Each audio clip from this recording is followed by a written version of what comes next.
voy a hacer una reflexión desde la mirada de una civilista, pero también de una abogada que le ha tocado desempeñarse por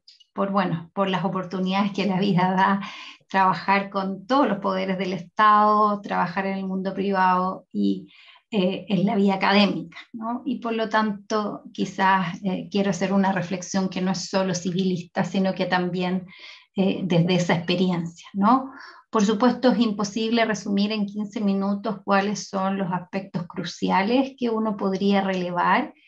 eh, porque son muchos los que obviamente desde mi perspectiva son importantes. Quiero apuntar a varios de ellos mostrando, en mi opinión, la complejidad y más aún, ¿no? El riesgo inmenso que algunos de los principios, de los derechos, de la comprensión en definitiva del rol de la Constitución presenta esta propuesta, ¿no? La propuesta que va a ser sometida a plebiscito presenta varios aspectos jurídicos, éticos y políticos que parecen poner y tensionar el respeto a la dignidad de la persona, que claramente ha de ser el valor síntesis de todo ordenamiento constitucional a estas alturas de la evolución humana, y otros que hacen inciertos sus efectos hacia el futuro, ¿no? Uno primero tiene que ver con el rol del derecho y el estatuto de la persona, ¿no? La pregunta del rol del derecho es obviamente la pregunta cardinal que toda disciplina tiene que hacerse, que no es solo del derecho constitucional, sino de todo el derecho, y desde ese punto de vista lo es también del derecho civil y del derecho procesal. Y al revisar esta propuesta, su revisión global no permite una comprensión nítida de cuál es el rol que se asigna al derecho y con ello al Estado. Antes bien, ella trasunta una comprensión normativa de la persona absolutamente debatible y, en mi opinión, excesiva. Se subordina la protección de la persona a otros bienes o intereses, como pueden ser los de la naturaleza, de los animales. Se define desde cuándo se es persona natural y hasta cuándo, qué ha de entenderse por familia, entre otros, y con ello se excede el ámbito de lo que compete a una norma constitucional en materias que inciden en profundas convicciones de muchos ciudadanos. Por ello es por lo demás que, si uno mira, la mayoría de las constituciones en el mundo no definen la familia, no de alguna manera inciden, ¿no?, la determinación de cuándo se es persona natural y hasta cuándo, ¿no? En el texto, por ejemplo, se suprime toda valoración de la criatura que está por nacer, que no hay que olvidar que es una valoración que está en nuestro ordenamiento precisamente desde el Código Civil desde 1855, ¿no? Y fijando, por lo tanto, en la norma suprema de nuestra nación, un principio que me parece, en mi opinión, ¿no es cierto?, doloroso o de alguna manera fuerte, como es el de afirmar que hay vidas que merecen ser vividas y otras que no, ¿no? El principio de igualdad, por otra parte, que era el gran inspirador de la necesidad de una reforma constitucional, resulta diluido al configurarse, como se desprende claramente de la lectura transversal del texto, el que un estatuto paralelo para ciertas personas debido a su etnia, y este estatuto no razona solo en clave de cuota, es decir, de quizás un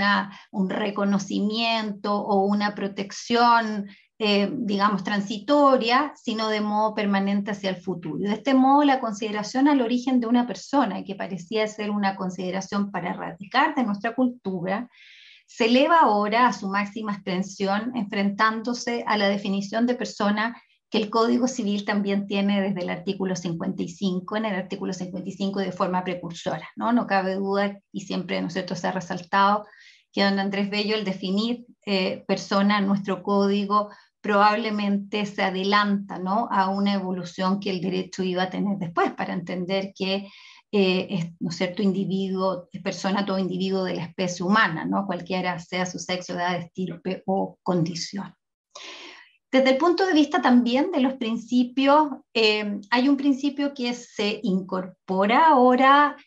a la Constitución, que desde el punto de vista civil aquí podría estar largas horas debatiendo o de alguna manera presentándoles la complejidad de esto, que es el principio de reparación integral del daño, ¿no? Se reconoce en el artículo 24.1 a las víctimas de violaciones a los derechos humanos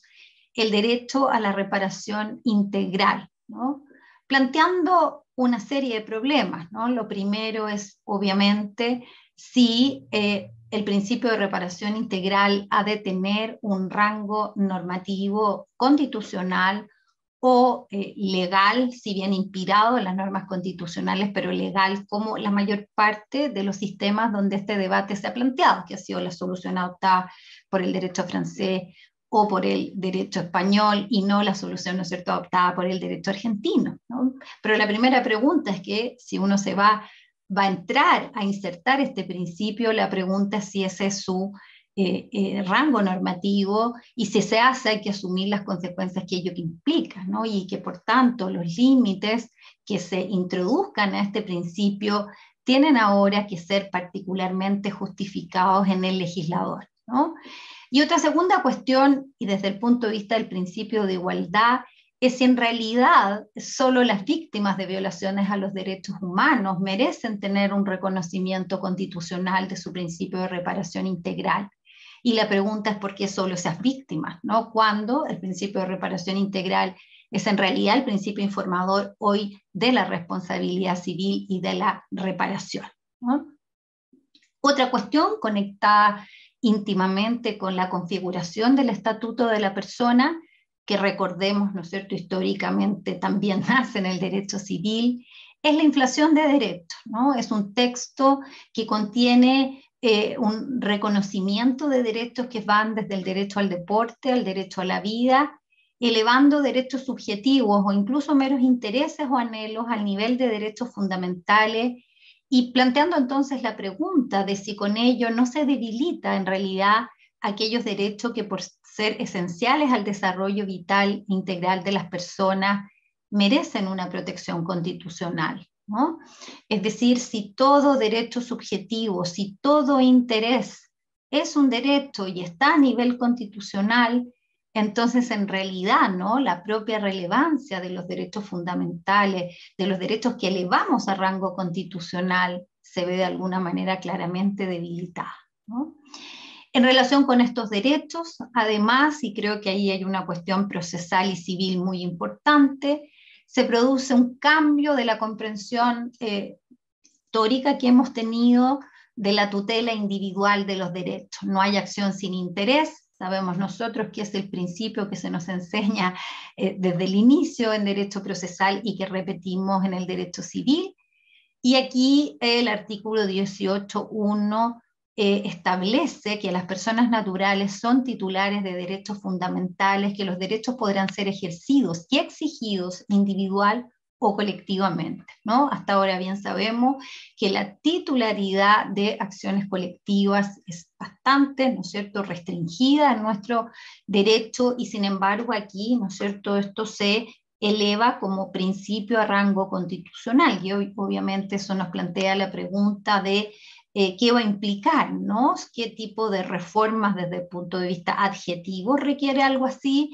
Y qué derechos son los que pueden ser ejercidos o no colectivamente. ¿Dará esto lugar, por ejemplo, titularidad a realidades como la familia, por ejemplo? Creo que ahí hay un ámbito, ¿no es cierto?, complejo que no tampoco está delimitado ni está entregado a la ley en el propio texto constitucional y obviamente abre las puertas a una reforma bastante, ¿no es cierto?, radical desde el punto de vista del ejercicio de los derechos. Un derecho que en particular desde el punto de vista, ¿no es cierto?, sustantivo resulta aquí y nos deja una pregunta grande, ¿no?, es en relación al derecho de propiedad, ¿no? No solo quedan sujetos en sus límites a nociones incertas, como se ha venido debatiendo, ¿no? El tema de que en definitiva la propuesta se refiere a que en caso de expropiación habrá, ¿no es cierto?, derecho a un justo precio, sino que más aún, y creo que en algo que no se ha advertido, el artículo 78.1 remite al legislador no solo para precisar cuál es el tipo de indemnización que ¿no es cierto?, habrá derecho en el caso de expropiación, sino que el texto es mucho más extenso, señala que corresponderá a la ley determinar el modo de adquirir la propiedad, su contenido, límites y deberes conforme con su función social y ecológica. Y esto es realmente sorprendente, porque el Estatuto de la Propiedad, como todos los abogados chilenos saben, está en el Código Civil desde 1855. Tenemos clarísimos cuáles son los modos de adquirir, cómo se transfiere o se transmite, ¿no?, la propiedad. Y no solo es que lo tengamos en el código, ¿no es cierto?, sino que está todo un sistema, ¿no?, registral respecto de la propiedad inmueble. Existe toda una infinidad, ¿no?, de jurisprudencia y doctrina que ha ido precisando a lo largo de toda la independencia, ¿no es cierto?, de Chile prácticamente, cuál es el estatuto del derecho de propiedad. ¿Qué significa esa remisión? Significa que ahora el legislador vendrá a reescribir el derecho de propiedad, significa que vendrá a redefinir los modos de adquirir, que habrá un cambio al sistema, por ejemplo, registral, que habrá un cambio a la dualidad de título y modo. Esperemos que no, obviamente, uno quisiera dar por sentado que eso es impensable a estas alturas de nuestro, ¿no es cierto?, desarrollo jurídico, pero la norma que acabo de leer es inmensamente abierta y por lo tanto tampoco podemos asegurar que ello no se vaya a dar. Hay también, y aquí quiero entrar en una cuestión ya, ¿no es cierto?, más quizás adjetiva, pero que incide absolutamente en el ejercicio sustantivo de los derechos, porque bien sabemos que la relación entre lo adjetivo y sustantivo son imprescindibles para la eficiente y correcta ejercicio de los derechos, ¿no? ¿Y qué es la reconfiguración de los poderes, ¿no? Al cuestionamiento severo de la institucionalidad vigente se contesta con una nueva que comprende redefiniciones que cruzan por un lado a todos los poderes del Estado y por otro cruza la relación también entre la acción pública y privada en varios ámbitos. Al no existir un diagnóstico claro y compartido de cuáles son los problemas que presenta la institucionalidad actual, la propuesta en muchos aspectos constituye una apuesta riesgosa e imposible de anticipar en sus efectos. Por ejemplo, se procede a un cambio radical en la configuración del Congreso, ¿no? Se suprima el Senado, cuando cualquiera que haya tenido experiencia con la tramitación legislativa en Chile puede dar testimonio de la infinidad de normas legales que han sido perfeccionadas por efecto de haber sido revisadas por legisladores con mayor experiencia o conocimiento en múltiples materias. Y la calidad de las leyes es obviamente algo consustancial al ejercicio de los derechos, ¿no? En el Poder Judicial, para responder a la crítica acerca de la estructuración actual del gobierno judicial, se propone un consejo que concentrará aún más facultades que las que hoy, ¿no es cierto?, tiene quien dirige el gobierno judicial en el presente, y con una conformación, no quiero incidir sobre esto porque probablemente todos los profesores que se han referido a ello lo han, ¿no es cierto?, marcado, que es una conformación de ese consejo que impide asegurar que los aspectos técnicos que tendrán su cargo no quedarán subordinados a los intereses políticos, ¿no? Por más que se diga que no es así, evidentemente es que habrá que ver a cómo esto se desenvuelve y nadie puede decir, ¿no es cierto?, de entrada que eso no va a ser así. Y al respecto es que quiero retomar el tema, ¿no?, del gobierno judicial en un aspecto importante. Me tocó a mí concurrir a la convención, concurrí justamente a la Comisión de Sistemas de Justicia y lo hice presente, pero lamentablemente veo que esa reflexión al menos no se releva, ¿no?, del texto. Y es que obviamente pensar en el mejor diseño del gobierno judicial no puede hacerse aislándolo del análisis del ejercicio jurisdiccional, porque por una parte la principal razón para justificar la creación de un órgano autónomo está en que la Corte Suprema y las Cortes de Apelaciones, ¿no es cierto?, tienen hoy tareas que les impiden concentrarse en la principal tarea que les corresponde, que es la tarea jurisdiccional, ¿no?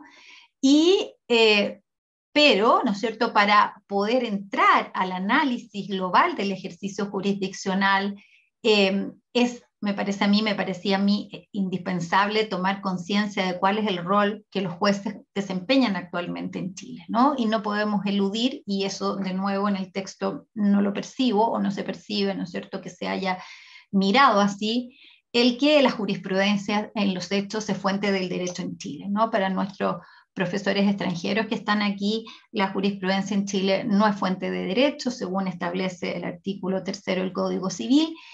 y en los hechos, sin embargo, podríamos demostrarlo largamente, no es así, ¿no? El principio proclamado en el Código Civil